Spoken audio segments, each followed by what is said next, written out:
Very cool. on my deck.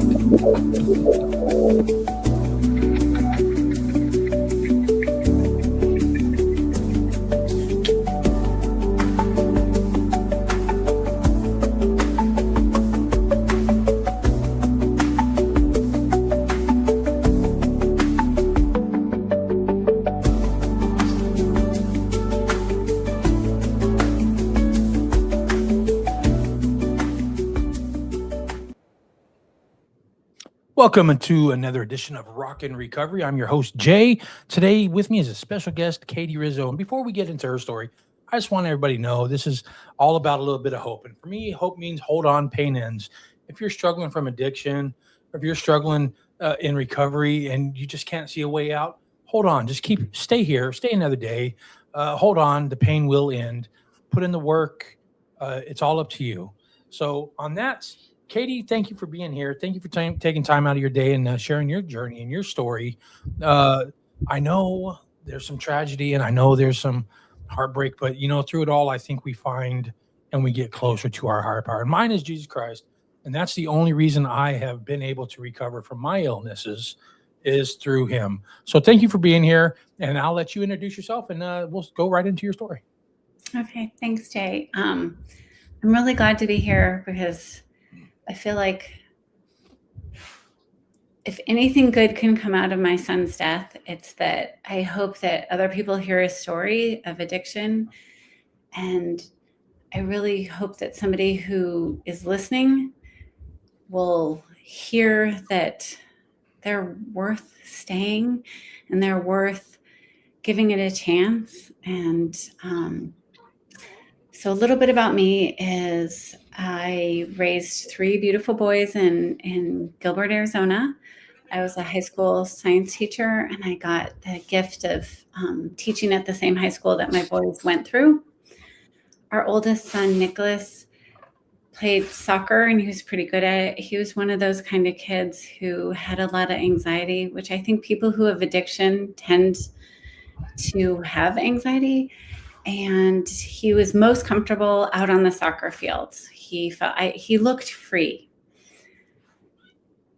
He liked to live in his body. I kind of made the analogy that he was like a little puppy. He just wanted to wrestle and not have to be tied down. And so he did a lot of sports, had a lot of injuries. Every time he had an injury, he was given codeine for it, or oxycodone. His dad had struggled with addiction, and his grandpa died from an addiction to benzodiazepines and also cancer. So we do have the genetics for addiction in our family. I'm sure my side has a ton too. But I think Nicholas got more than his fair share of opioids from injuries. That's not to blame the opioids, but I do think that the more opioids you do, the more maybe you upload your receptors, the more you want more opioids. He went away to college, and I think at college he smoked pot, which I think some people can do and it doesn't trigger them, but it definitely triggered Nicholas into doing more and more. When he graduated from college, he came home, and it was just obvious that his addiction was in full bore. I don't know that we really got through to him very much. He was living at home, and you could just tell he wanted to be clean. He wanted us to be proud of him. He wanted a normal life. I know he looked at his friends and he thought that maybe what they had was unobtainable, that he had like this bottle in one hand and his future in the other, and he just couldn't let go. My husband and I joined Al-Anon, which I think is really a great organization, probably the best thing that I've done with his addiction. And we learned a lot of tools. I got a sponsor. I started learning what a higher power was. But Nicholas kept getting worse. And you know how they say in Al-Anon, like, if you get better, the family system will get better. I think we all were trying really hard to get better. I don't know that it even touched Nicholas's addiction. At one point, he was stealing quite a lot of money from us, He had one check and he could just kept cashing it. And you'd think like a bank would stop that, but Nah, no, they don't care. no, I didn't know this. And so we sat him down and said, "Hey, it's over $10,000. You can choose jail or rehab," and he chose jail. We called the police, tried to talk the police into talking some sense into him, and the police said, you could do a 24-hour hold, which is something you can do in Arizona, or a 72-hour hold. Sorry. I think it's the Baker Act. I don't know. You tell me about it. Yeah, it's a Baker Act. So when you're struggling through mental health issues, most states have enacted a crisis response team. So along with the police, they got specialists that come out there, peer support specialists or mental health specialists that will come out there, especially if it's a mental health thing, that'll come out there and help another person. Instead of taking them to jail, they give them options. Yeah. And so I think that's a big thing for addicts alike. Yeah. And if you're suffering from like a mental health break, that emergency crisis response team, which doesn't get used very much because a lot of people are afraid to call it because they think automatic jail. I'm calling the cops. The cops are going to be here. Automatic jail. I did over 20 years off and on in prison, and it's automatic jail. I would never have called the police for myself either. So it's really hard as an addict to call for help when it's going to be, all right, jail. Okay, I can do that. I'm trying not to, but that's their options. And I'm just what I think has been within the last 5 years or so that the perception of people has changed. Instead of saying, hey, why don't we just house all these addicts in prison? Why don't we start getting them help? And so that you see more and more in recovery and more rehabs and detoxes. Hospitals have medical detox now. You can go to the ER if you're suffering through and you want to detox. You can go to most hospitals and they will medically detox you. And the Baker Act is if they are a danger to themselves or their community without being like harmful, but if they're like talking about self-harm and they're a danger to themselves, they can Baker Act them for 72 hours and do a mental evaluation. Well, that's exactly what they did. Us crazy people call it a grippy sock vacation. They give you little grippy socks. It's cool. Well, at that point, Nicholas was like, I'm not using anything. This is ridiculous. So he left, and for about 24 hours, he'd call mad, but he sounded sane. And I thought, oh, maybe I am crazy. Maybe he wasn't using anything. But then he started to detox, and he ended up going into the ICU because they couldn't take care of him there. And he was in the ICU for 6 days, coming off benzos and opioids. He had swelling of the brain. He had rhabdomyolysis, which is where your body starts to eat your muscles. It was ugly. He was shaking. It was just so painful. He didn't know who we were. Body spasms. Yeah, he thought my name was uncontrollable arugula. Seizures. Yeah, the only thing he knew was that he didn't know his name, but he knew he was the bigger brother.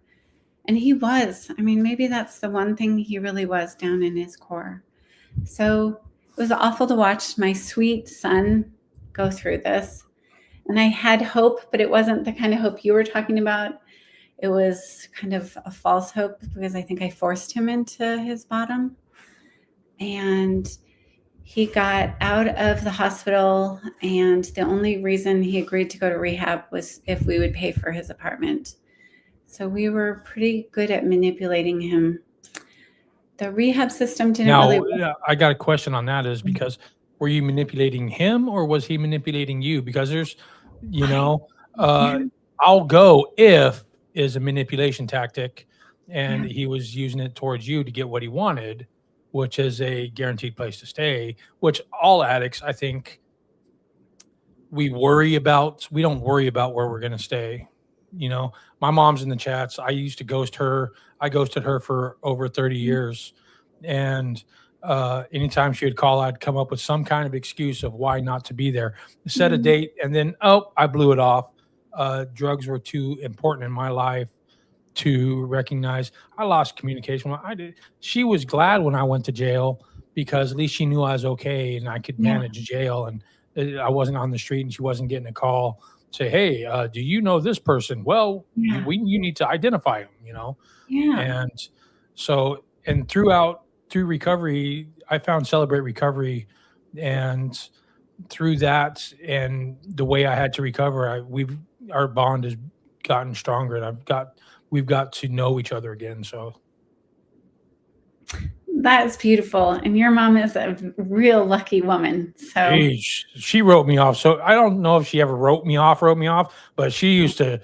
She's like, "All right, I'm done," you know. And I could, yeah, I'm sure she wrote me off a few times. whew, yeah. Well, so Nicholas ended up going to rehab. The rehab wanted cash instead of my insurance. And they said my insurance wasn't going to pay. I called my insurance and they said they would pay. But by that time, the bed had been given up after he'd been there for 2 weeks. So he went to their outpatient. Then something happened there, long story. And he ended up at a different outpatient. And at this outpatient, they decided he was going but not participating, and so they kicked him out.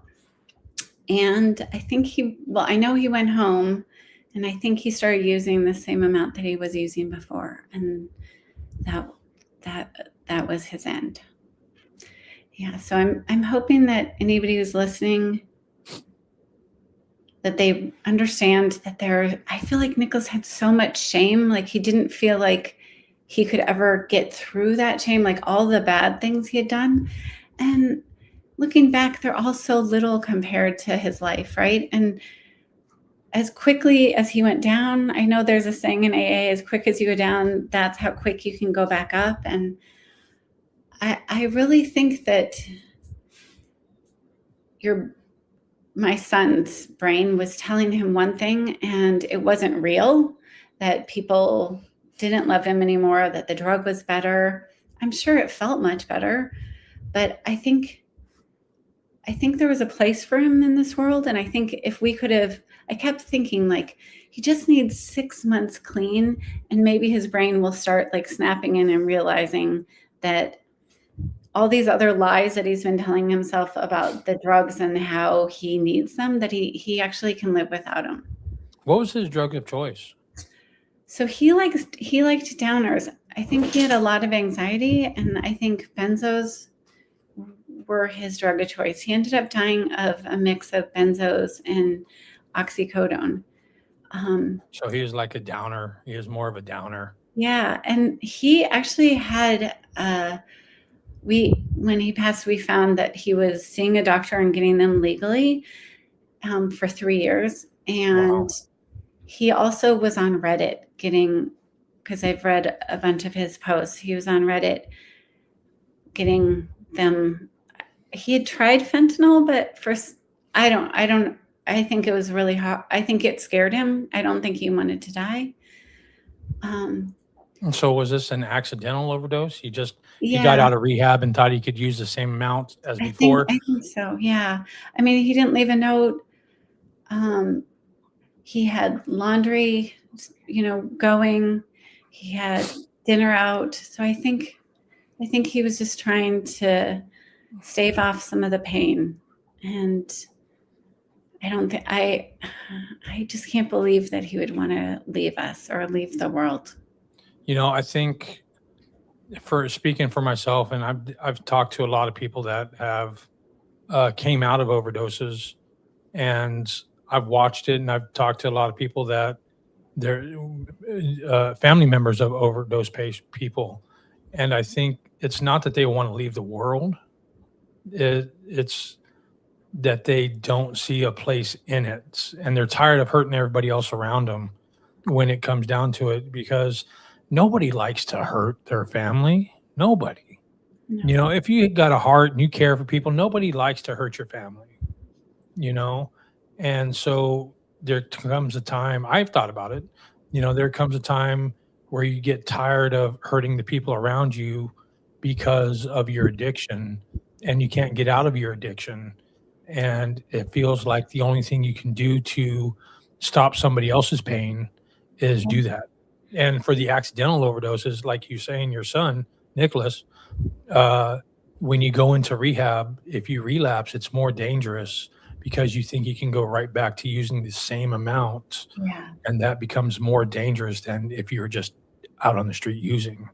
Yeah. Yeah, because you build up a tolerance, and so his tolerance was so high that uh, that he got out, and of course, we can go 100 times and relapse 100 times, not maybe not recover 100 times, Yet you go out and you think your tolerance is still up there, and it's at zero, and all of a sudden, Yeah. Yeah. And I think that's the danger when you're clean but not really sober, right? So right. he and I don't know So why. that's where the recovery aspect comes in. You Yeah, can stay sober and clean. You can be clean and sober, but the voices in your head never stop. The right. voices in your head, you don't know how to deal with them anymore. So then you go right back to doing what you used to do to quiet the voices just for a second. Yeah.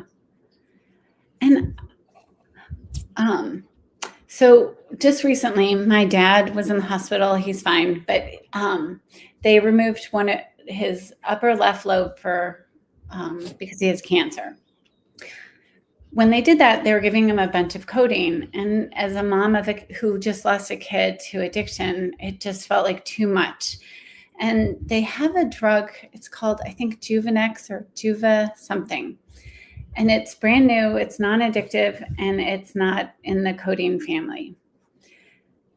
So I asked, and this was at in Colorado at Anschutz Medical Center. So I said, "Is there any way he could get this drug for the pain?" And the doctor said, "Oh, I love this drug. I prescribe it all the time outside of the hospital, but the hospital doesn't have an understanding with this new drug maker, and so I can't prescribe it at our pharmacy." And so I kept fighting. I was like, I just lost a kid to this. I don't want to participate in this coding thing. It feels very dangerous. So they finally let me go out of the hospital with their prescription, buy the drug, bring it back in. My dad took it, like I administered it. And then the hospitalist, so a different doctor, but who's in charge of all of my dad's care, came in and said, legally, we can't have you giving him anything that the hospital can't give. We can give him more codeine. And I don't know if I'm just trying to find somebody to be mad at, like I want to blame you, but I do feel like something the DA said to me. He said, people who do codeine 8 days in a row, he said, I haven't seen those guys get sober again. And I don't know if that's true. Maybe there's like I a don't know. genetic component, but if it is, like maybe we need to prescribe it a little bit less. And that's the big pharma. They're out for the dollar. They're not worried about the person. I Yeah. got to ask you, Katie, are you from Colorado? Yeah. What part? So I was born and raised in Aspen. My dad and my sister are still there. I born and raised in Boulder and Fort Collins. Oh, how neat. Yeah. I live in Florida now. Yet I knew some Rizzos. I knew a good friend of mine was Mike Rizzo, and I was in prison with him for a long time. That's the only reason, Very and out on the street. And I wondered, is there any relation? well. There probably isn't because it's my Okay. married last name, but tell Mike Okay. Rizzo I wish him the best. And Yeah, me too. my maiden name is Barrett, which is a hard last name. So Yeah, I just seen the name. I just clicked right then when you said yeah. Colorado, and I said Rizzo. I'm like, Or I maybe know you need to Rizzo. call Mike and see how he's doing. I should, Yeah. but there's something in a recovery that you got to change, and that's the people, places, and things. Yeah. And so if you've got people we have Rizzo relations, do we, Ma? I didn't know that. My mom just said we had Rizzo relations. I'm like, okay. Maybe we're related. So, but the people, places, and things in recovery, and if you're trying to stay sober, if you're still hanging around with the same people, if you're still hanging around the same places, if you're still doing the same things, Yeah. you're gonna still do the same thing. And sometimes you can get out of you can change place, you can change the people you hang out with, you can change the things you do, And guess what? Then, oh, that's right, Aunt Rita's side. But then you're still stuck with yourself, Yeah. and you're the problem. Yeah. And until you start changing your perception and yourself, Yeah. then you're really just running from yourself. Yeah. And when you start running from yourself, when does it stop? When you get into the recovery aspect and you start working on the deep rooted issues, the issues of the mental and the shame that you're talking about and the guilt and all those other issues that might keep us in as an addict, because you go through life and things happen, right? Mhm. Celebrate recovery. I'm going to tell you right now, Celebrate Recovery is a great place. They're not only for addicts, drug addicts or alcoholics. It's for anybody that has a hurt. If you've been hurt in your life and you can't get over that hurt, that's a hurt and a hang up, you know, and it's all God based. It's all God based. Awesome. That sounds And so it worked for me because I knew who my higher power was. I just needed a closer connection with them. And I didn't need somebody telling me what to do and how to do this and how to do that with yeah. AA and NA, those other big groups. Yeah. Nothing bad about them. I agree 100% with their steps and everything that they do. I can't stress that enough. I agree with it. It just didn't work for me. I had to find a Right. place where I felt not judged, Yeah. that I wasn't going to feel ashamed for what I've done in my life, Yeah. because I went to prison because I wasn't a nice guy, you know? And so Celebrate Recovery worked for me because uh, there was no judgment. There was no shame. You're trying to get out of that thinking, and it just works. It just works if you, I hate catchphrases, but it works if you work it. Yeah. Yeah. Well, yeah, Nicholas, nothing had worked for him, and I wish I could bring him back and try and see what, my husband and I were on a run today and we were talking, and I was like, if he just wouldn't have done this, and I don't know, but he really struggled with AA, but I think it's because he had so much shame. And so if there's anything I can tell your listeners or somebody who's struggling with addiction, is that as a mom, there's no shame in anything that anybody's doing as an addict. I found my son one day at the park doing fentanyl on it with some tinfoil, and I knocked on his thing, and I was like, "What the are you doing?" And I'm not ashamed of that. I love that kid. Like, he was trying to find relief. I think addicts are trying to find relief, and for some reason, our society has made it into this like evil, like willpower thing, and it's just time to come clean and know that there are a lot of people out there who love you, and they want you to be alive, and whatever you need to do to get off of that, because the drugs really do lie to you. And along with those lines, there's anonymous programs, and they started, we're talking about AA and NA, and they work. They absolutely work. But I want to see more recovery ambassadors. I want people more able to wear a shirt say, hey, the recovery ambassadors are what keeps the world going around, what keeps people wanting to be in recovery. Because I'll tell you what, if it wasn't for people that I knew that were in recovery, I would have never found recovery. Yeah. It works. It does work. Yeah. And so it's just hard I'm sorry, I had to block a user because they're posting not nice comments. Not nice, people, not nice. There's always going to be those people, and we just don't let them sidetrack us, which is okay, but being a recovery ambassador, to me, I think for the person that's searching for it, that wants recovery, it doesn't even know about it, being able to stand up and recover out loud the way I have and the way some of the people that are around me are and still doing is probably the most beneficial thing for the people that don't know what or how to find recovery. Yeah. Or what recovery is. And like my mom just says, us addicts, we understand addicts. We do. We really do. I know how an addict thinks. I don't know how you normies think. I'm going to say you normies. I Yeah. don't know how you normies think, or I don't. I can't wrap my head around it most times. I'm like, wow, but I can understand another person like me thinking because it's just the way we find people that we're comfortable with. Yeah. And that's what the key to recovery is. You find people, find your family, find your friends. And reach uh out to people who aren't there yet. Like, yeah, I wonder if one person would have, who was in recovery and really pushed Nicholas a little bit and challenged him and said, "Hey, I'm here with you." I wonder if that would have made a difference. He never really had that. And he didn't really want it either. So it works if you we got a person down there, David Nelson Living. I've successfully quit alcohol for over 10 years now. That's congratulations. That's really what people want to hear is like, but how'd you do it?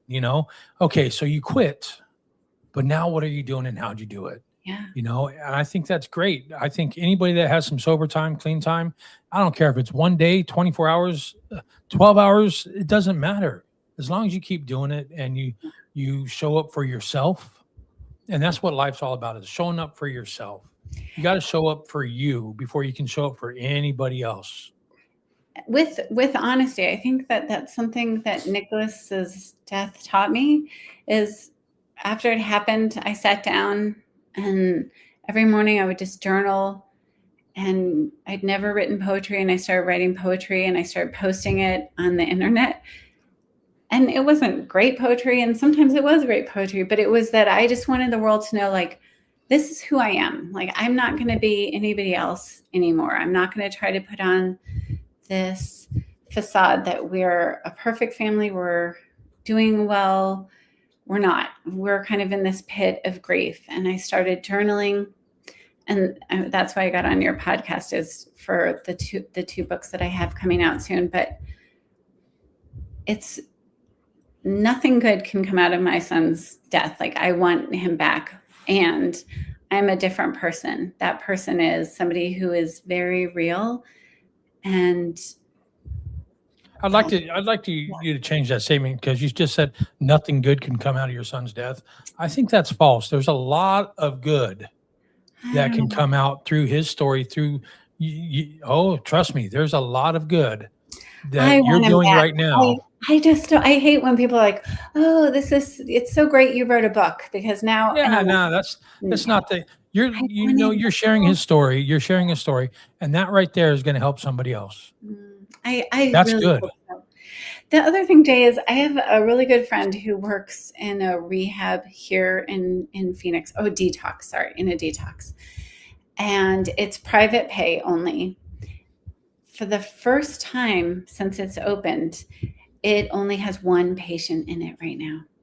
Wow. I know. I don't, and they can't figure out what's going on. A lot of I, insurances won't pay for the private pay places. A yeah. lot of them will do the not for profit Yeah. because they're geared more towards the individual and Yeah. more towards helping them instead of more. See, when you go to, from my point of view and from my understanding, is Hmm. when you go to more of a private pay, you're dealing with people that are trying to push you into a different type of pill pushers, I want to say. Yeah. They do recovery work, yes, but they also push pills. And that's just, I found my experience of that working and talking to different rehabs around. If you really want a good recovery place, look at their foundation, what they believe in. If they're not for profit, that's the Hmm. best place you can go, probably, is because it's not for profit, Yeah. and so, and the self pay, the private pay is super expensive. Yeah. Well, I'm just amazed that for the first time since it's been open, that it's only got, it's got less people in it than it needs five to stay afloat, and it has one. So I don't know. I think that tells me, like, maybe people are getting better, which is what I'm hoping, or something weird is going on? It's hard to say right now. I mean, uh, could be just how that place is ran. I don't Yeah, know. I don't know. You never Yeah. know. And then the other Tell me thing is, about your books. What books you okay, got? before we do, I want to ask you something. I Yeah. really am struggling to find statistics on relapse rates for people on opioids. Do you have any idea what they are? Oh, I could Like if look you them Google up. it, the range is like between 40 and 80. And that's such a big So range. that have been through detox? Yeah, for relapse rate. So people Hold who on. have, Let's ask Google real quick. all right, it's Give me a second and we'll just ask okay. Google. All right. Relapse rates, relapse, RELAPSE, stats. Every time I've tried to find them, they're just such big ranges. On It seems unbelievable. stats for opioid users in recovery. Bam. Let's just see what it says. Between 70 and 91 within the first year. Relapse rates for opioid users in recovery are high, frequently cited between 70 and 91 within the first year, particularly after detox. The risk is highest immediately after treatment, approximately 59 to 65% of individuals relapsing within the first months of discharge. Can you think of any other disease where we would say, hey, spend, thousands of dollars, hundreds of thousands of dollars on getting better, and you've got a 79% chance of being back where you started? Alcoholism. Yeah. Yep. There's a lot of isms, anything that's widely available, because if you're getting it from a prescription, then you think it's legal and it's okay. And just like alcohol, it's everywhere. Alcoholism is one of the hardest. Sugar is another big one. That's an addiction. And it's the hardest one to quit. Refined, the sucrose, those type of sugars, the refined sugars, they're all hard. Caffeine, nicotine. Yeah. My list could go on and on. Now, I know a lot of people have heard about the 2% of the people coming out of recovery that have gone through a treatment, that have been a meth addict, that have gone through treatment, and only 2% stay clean outside of treatment. That's a big number. That means 98% don't. So that's even a higher number than yours. I know. It just makes it's not okay. Like, as a community, we need to do something, right? But what can you do other than offer services, provide, what is it called? The MAT. I can't think of it right now. You mean the Baker Act that you said? No, the MAT program, which is medically assisted treatment. I don't know. It's all part of less harm reduction. But all I know is what we're doing isn't working, and shame is not helpful. And shame, guilt, all those things keep us as addicts. And here's another thing, if somebody dies of cancer, you get, and that's a disease. Mm-hmm. All right. That's a disease. It's like oh, I'm sorry for your loss. I'm sorry. You get a bunch of that. If somebody overdoses because of their disease, then that's just one less. You get that type of attitude. You get that type of attitude, and it's big. I mean, I could go on and on for it, and it's just a way of thinking that started back early, whenever we started. Why can't you quit? It's the why can't you quit attitude. You're not strong enough to quit. You can't do it by yourself. What's wrong with you?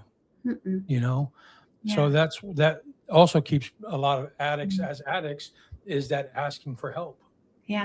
So as a mom, I'm begging everybody to go get help, right? This world needs you. This world needs you. This world needs you. Absolutely. 100% so back to your question. So I've written this book, it's called The Trimesters of Grief, and it's what I found after Nicholas passed, that grief really mirrored pregnancy for me. I went through 3 different trimesters. At the end of it, I delivered my grief like Nick Cave. Do you know who Nick Cave is? He's a musician and a man who is a philosopher, and he lost 2 boys. I think both of them were to suicide, but he said that he lived with grief just kind of all around him, and finally he had to ask for grief to just sit beside him. And that's something I've been doing, is trying to picture grief right next to me. And my grief looks like a little orangutan monkey. Because if you think about it, like, Nicholas was here for 25 years. And when he first came into being, he and I made a placenta. And now I feel like he and I made this grief. And I write poems to him still, so I wrote this book about my grief, and Kohler Books is going to be publishing it. It will be available June 12th for pre-order and October 6th at anywhere books are sold. And it's called The Trimesters of Grief. If you wanted to follow me, I'm at katierizzo.com. And I also have a book of my poems that will be available on the Day of the Dead called None of Them Are You. So that is a little bit about how I got here. And that's all after your son. Yeah, that's all after my son. You think you would have done that if your son wasn't here? Well, I would never have written poetry. This book would never have happened. I've been writing YA books, so young adult books. But this, I think people who haven't had deep grief feel like, oh, you're going to get over grief. And I think when you lose a kid, it's just going to be there forever. Like, I'm always going to have this grief baby. My world is different. You just learn how to deal with it. You learn how to cope with it. Yeah. And so those people who are struggling with addiction right now and thinking that the world would be better without them, I'm a mom, and I can tell you my world is not better without my son. And he did a lot of shameful things like stealing, driving drunk, driving high. I'm sure he dealt. I'm sure there's a lot of things he did that I don't know about that were awful, but none of them they're nothing to me. I would do anything to have him back. So do you think your books are going to help somebody? I'm hoping my books will help parents who are dealing with loss, or anybody who is dealing with loss. I'm hoping my books will help parents who are dealing with addiction, that they'll realize all this stuff of, martyring, manipulating, managing. You can't control this. I think the one thing that I did right with him is to tell him that I loved him, and that it was his addiction talking about us being as upset as he thought we were. It wasn't from us. I hope he felt like the love, because if love could have gotten him clean, man, I would have just poured that stuff all over. It doesn't. Unfortunately, it doesn't. You think, and you would not have done any of these things. You don't think so? You wouldn't understand this grief struggle that you wouldn't understand how to write it from a first person perspective. Mm-mm. You don't think you would have, these books would have never come to fruition, and you would never help somebody else through their grief through your books. But also, Jay, now I'm driving, I see people who are homeless on the street, and most of them are addicts. They're by the grace of God. Like, there's my son. Yeah. And people in prison, I think the statistics are 98%. Oh, it's high. Yeah, are addicted, and they're getting the drugs in it. I mean, how we're dealing with addiction, it's not working. These are. I 100% agree with you. Yeah. And the only thing you can do is, just keep people informed about that recovery is possible. Yeah. Those of us that are in recovery or have been in recovery or have been clean and sober need to start standing up for the people that aren't, and saying, hey, it's okay.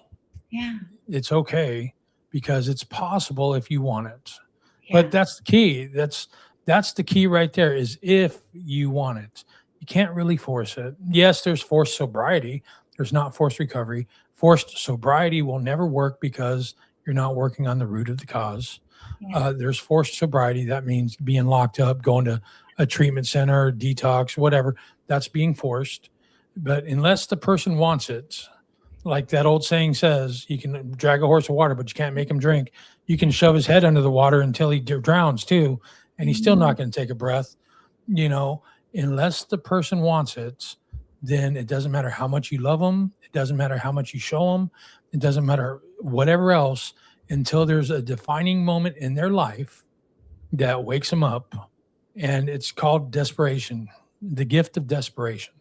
I'm so grateful for the gift of desperation today because the gift of desperation got me out because I was desperate because I couldn't manage what my life was turning into. I couldn't manage. I How was long did it desperate for take for you to change. get desperate? It's different for everybody. It Yeah. could be as, you can't pay your light bill, so you get desperate. Then you're desperate. So something's got to change. It's different for everybody. Yeah. Well, my son was very stubborn. I think he Oh, got it. yeah. So was I. Yeah. I was stubborn. Yeah. If you tell me that the sky's blue, I'm a great arguer too. I'll tell you it's purple, it's red, Yeah. it's green. I Yeah. will not agree with the blue statement. Yeah. No, the water's blue and it's a reflection off the water. I've got them all. Yeah. You know, I would never agree just because that's who I was. Yeah. If you told me this way was easier, well, I'm going to find the harder way and make it easier. Yeah. You know, so yeah, I mean, all of us addicts are hard headed. They are very determined. They're the Yeah. most determined people you'll probably ever meet because guess what? We got to keep us as addicts. We got to keep finding our drug. Mhm. We put in so much work finding that drug that, oh shit, the day's gone. And now we're working on tomorrow's, Yeah. So once you once you admit that your life is unmanageable, you become desperate. Once you admit that your life is unmanageable, that's when you're starting to ask for help. That's when you're starting to believe in a higher power. Mine's Jesus Christ. And that's when the true things start to change. Yeah. No, it was really good. And like I was saying, you wouldn't know this type of grief if your son didn't happen to accidentally overdose. Whew. Yeah. So you wouldn't be able to help the next person through Hope. your grief sharing and through your experience. You wouldn't have been able to help the next person that might be struggling with the same thing. Yeah. So there is good. Yes, the act itself, the drug, the addiction is terrible. Nothing good comes out of addiction other than the person. Yeah. And his life experiences. I would love to have met him and heard his story because he would probably help a lot of people too. I know. I kept thinking he was going to become one of those AA people who's almost like a zealot, like knows everything. And I was so looking forward to that, but I didn't get it. Well, Katie, what's the one thing you want anybody to take away from this conversation? Well, that they're precious, that I know that Nicholas had periods of time where he had really high self-esteem and he would say like, I know what I'm doing with my pills. I can handle this. I'm an expert. And obviously he wasn't. And then there were times where his self-esteem was so low. And sometimes I look back at pictures of him, coming in the house and, we're all having a birthday party or something. And you can just tell that he feels like he's not worthy of being with us, or that his addiction makes him kind of not good enough, or that his stealing has done that. And I just hope people realize that just to keep fighting, that if it's not AA, if it's not your recovery thing, that there's got to be something. Go, keep searching. If it, meditation, nature, rehabs, that life's really short and the world needs these people. There's this huge hole in my family now and we can't fill it. So we really miss him. Thank you for sharing your story and your grief and your journey through it.